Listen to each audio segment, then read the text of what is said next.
Boa noite a todos. Meu nome é David Jonas Silva da Veiga, em conjunto com o colega Marcelo Cione Osório e sob orientação da professora Aline Antoni Gomes, produzimos o artigo denominado O Tribunal do Júri, Críticas às Deliberações do Conselho de Sentença.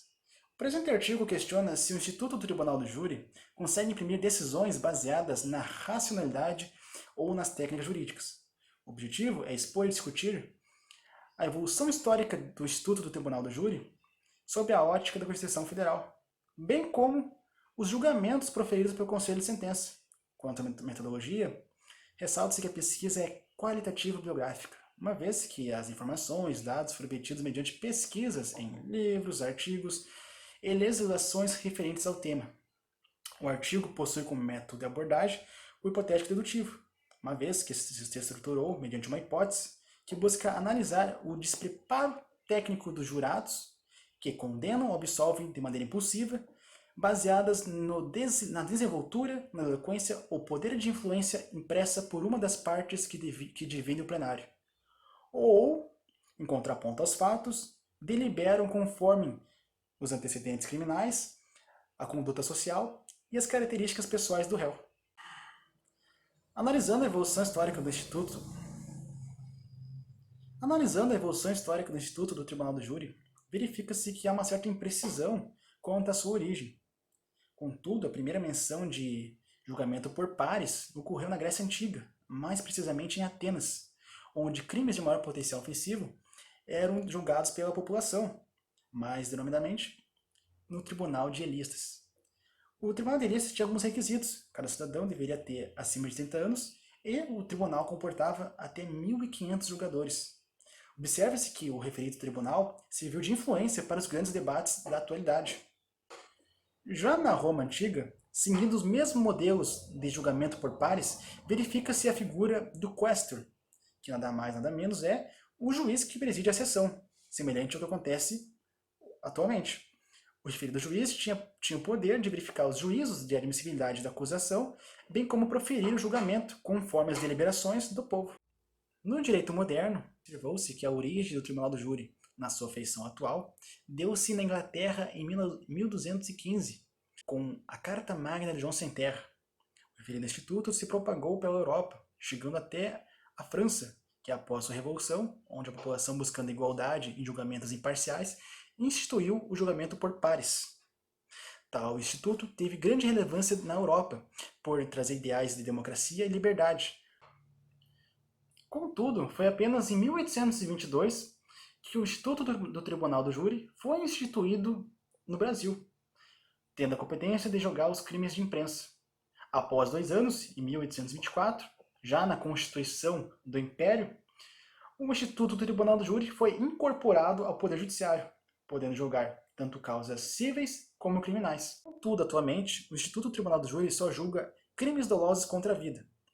Quanto à sua organização, temos um juiz togado e 21 juízes de fato, onde entre eles são sorteados 7 para compor o conselho de sentença.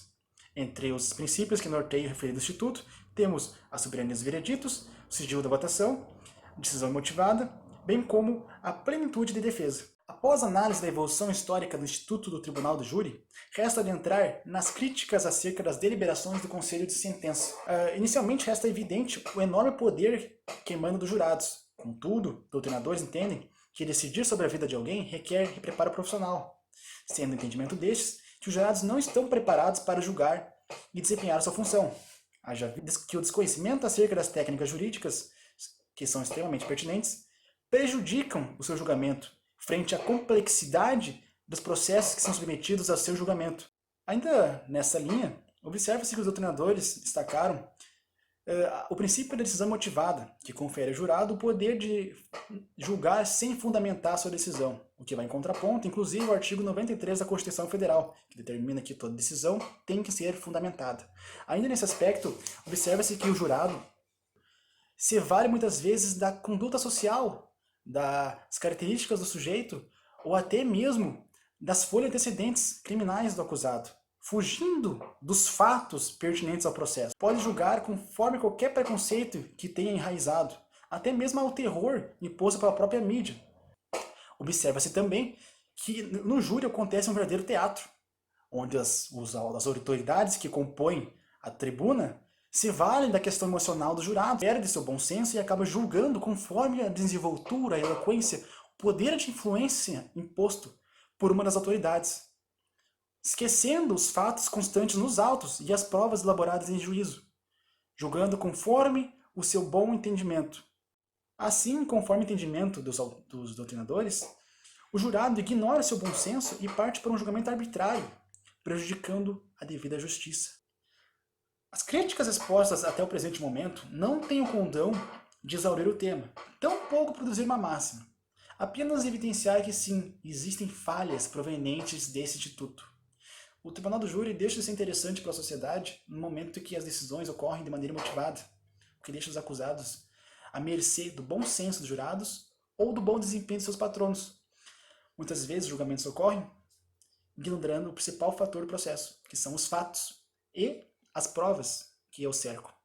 De maneira geral, não resta dúvidas acerca da importância do Instituto Tribunal do Júri no decorrer da história, sendo evidente ferramenta de justiça penal democrática.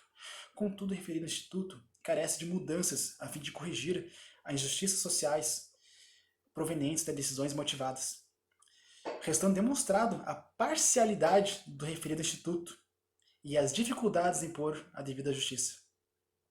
Muito obrigado.